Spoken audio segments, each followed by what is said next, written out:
विद्यार्थी मित्रांनो नमस्कार, मी कुशल क्षीरसागर आमच्या इनोव्हेटिव्ह व्यू पब्लिकेशनच्या डिजिटल प्लॅटफॉर्मवर आपले सर्वांचे हार्दिक स्वागत करतो। मित्रांनो, मागील व्हिडिओमध्ये आपण युनिट क्रमांक 15 मधील लेसन क्रमांक 105.3 म्हणजे इलेक्ट्रिकल केटल याची माहिती पाहिली होती। आज आपण युनिट क्रमांक 16 मधील लेसन क्रमांक 106.1 म्हणजे ट्रान्सफॉर्मरची माहिती पाहणार आहोत। मित्रांनो, हा लेसन जेव्हा पूर्ण होईल तेव्हा आपणास जी माहिती मिळेल ती काय असेल, दोन वाइंडिंगचा ट्रान्सफॉर्मरची रचना काय आणि त्याच्या कोरची रचना काय। चला तर मग सुरू करूयात। मित्रांनो, ट्रान्सफॉर्मर हे एक असे स्थिर विद्युत यंत्र असते की ज्यामध्ये पॉवर आणि फ्रिक्वेन्सी मध्ये कोणताच बदल न करता एका सर्किट मधून दुसऱ्या सर्किट मध्ये व्होल्टेज आणि करंट कमी किंवा जास्त करून देत असते। मोठ्या प्रमाणामध्ये इलेक्ट्रिकल पॉवर निर्माण करण्यासाठी जनरेटिंग स्टेशन मध्ये 3 फेज सिंक्रोनस जनरेटरचा वापर केला जातो, परंतु या जनरेटरद्वारे जास्तीत जास्त 11 किलो व्होल्ट ते 22 किलो व्होल्ट पर्यंतच आपल्याला व्होल्टेज तयार होत असते। या व्होल्टेजद्वारे शेकडो किलोमीटर दूरपर्यंत इलेक्ट्रिकल पॉवरचा सप्लाय करावायचा असल्यास ट्रान्समिशन केबलमध्ये होणारे पॉवर लॉसेस असतील, त्याचा व्होल्टेज ड्रॉप असेल आणि ट्रान्समिशनसाठी लागणारा वायरचा साईज आणि खर्च हे न परवडणारे आहे। ट्रान्सफॉर्मरद्वारे हे व्होल्टेज 400 किलो व्होल्ट पर्यंत वाढवून पॉवर ट्रान्समिशन करणे शक्य झाले आहे। तसेच हेच व्होल्टेज ग्राहकास 415 व्होल्ट 240 व्होल्ट पर्यंत कमी करूनही पुरवठा करून वापरण्यास सोपे झालेले आहे। दोन वाइंडिंगचा ट्रान्सफॉर्मर हा एक साधा ट्रान्सफॉर्मर असून यामध्ये दोन स्थिर कॉइल असतात। याच्यामधले एक वाइंडिंग म्हणजे व्होल्टेज म्हणजे हाय व्होल्टेज आणि दुसरी म्हणजे लो व्होल्टेज, त्या इलेक्ट्रिकली आयसोलेटेड असतात। या डायग्राम मध्ये तुम्ही बघू शकता की एकमेकांच्या मॅग्नेटिक फील्ड सोबत ते जोडलेले आहेत। या एकमेकांसोबत जे जोडलेल्या कॉइल्सला म्युच्युअली कपल्ड असे सुद्धा म्हणतात। त्याचे कारण काय की त्या एकाच मॅग्नेटिक फील्डच्या सानिध्यामध्ये असतात। पॉवर सप्लायसाठी लॅमिनेटेड स्टील कोर ट्रान्सफॉर्मरचा वापर करतात। या डायग्राम मध्ये दाखवल्याप्रमाणे ज्या वाइंडिंगला इलेक्ट्रिक सप्लाय दिला जातो तिला प्रायमरी वाइंडिंग म्हणायचं। प्रायमरी वाइंडिंग कोर मध्ये त्याचे बदलते मॅग्नेटिक फ्लक्स निर्माण करते। हेच मॅग्नेटिक फ्लक्स एका विशिष्ट क्रमाने आपली दिशा आणि किंमत सतत बदलते। हेच फ्लक्स ज्या दुसऱ्या कॉइल सोबत लिंक होतात तिला सेकंडरी वाइंडिंग असे म्हणतो आपण। फ्लक्स बदलते असल्याने सेकंडरी वाइंडिंग मध्ये इलेक्ट्रिक मॅग्नेटिक इंडक्शन मुळे व्होल्टेज निर्माण होते। प्रायमरी सप्लाय सोर्स कडून पॉवर घेत असते तर सेकंडरी लोडला पॉवर पुरवते। याच क्रियेला ट्रान्सफॉर्मर ऍक्शन असे म्हणतात। या दोन्ही कॉइल मध्ये कोणत्याही प्रकारची इलेक्ट्रिक जोडणी नसते। इलेक्ट्रिक व्होल्टेज कमी किंवा जास्त करण्यासाठी ट्रान्सफॉर्मर हे एक कार्यक्षम आणि परवडणारे साधन आहे। ट्रान्सफॉर्मर हे एक स्थिर यंत्र असल्यामुळे यात फिरते भाग नसतात, त्यामुळे रोटेशन लॉसेस सुद्धा नसतात, म्हणून थोडेफार पॉवर लॉस होतात। आणि जेव्हा ट्रान्सफॉर्मर पॉवर एका व्होल्टेज लेवल पासून दुसऱ्या व्होल्टेज लेवल पर्यंत जे पण ट्रान्सफॉर्मरची कार्यक्षमता आहे ते 92% ते 99% असते आणि मोठ्या ट्रान्सफॉर्मरची कार्यक्षमता अधिक असते। मित्रांनो, ट्रान्सफॉर्मरची रचना बघा। यामध्ये एक आयन कोर असतो आणि या कोरचे दोन प्रकार असतात। या डायग्राम मध्ये तुम्ही बघू शकता की आपण त्याच्या कोरवर वाइंडिंग बसवलेला आहे।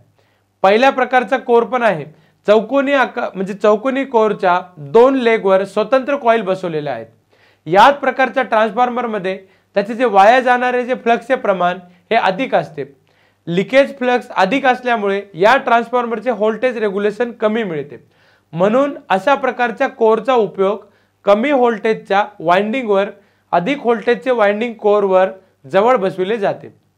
इलेक्ट्रिकल इन्सुलेशनच्या दृष्टीने अशा प्रकारची योजना चांगली असते। सिलिकॉन स्टील ही या मिश्र धातूपासून तयार केलेल्या पट्ट्या एकत्र करून लॅमिनेटेड कोर तयार करतात। याच मिश्र धातूमध्ये साधारणपणे 3% सिलिकॉन असते आणि 97% लोखंड असते। सिलिकॉनमुळे मॅग्नेटायझिंग लॉसेस कमी होतात, विशेषतः हिस्टेरिसिस लॉसेस कमी होतात। सिलिकॉनमुळे धातू ठिसूळ असतो, ठिसूळपणामुळे स्टॅम्पिंग तयार करण्यात अडचण निर्माण होते।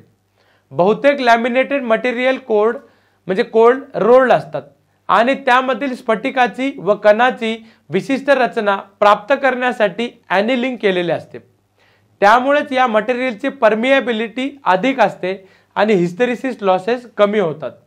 50 हर्ट्झ फ्रिक्वेन्सीवर कार्य करण्यासाठी त्याच्या लॅमिनेशनची जाडी साधारणपणे 2.5 ते 0.27 मिलीमीटर एवढी असते. लॅमिनेशनच्या एका बाजूवर इन्सुलेटिंग वर्निशचा पातळ थर दिलेला जातो किंवा पेपर बसवलेला असतो, ज्यामुळे प्रत्येक लॅमिनेशन एक दुसऱ्यापासून इन्सुलेटेड होते.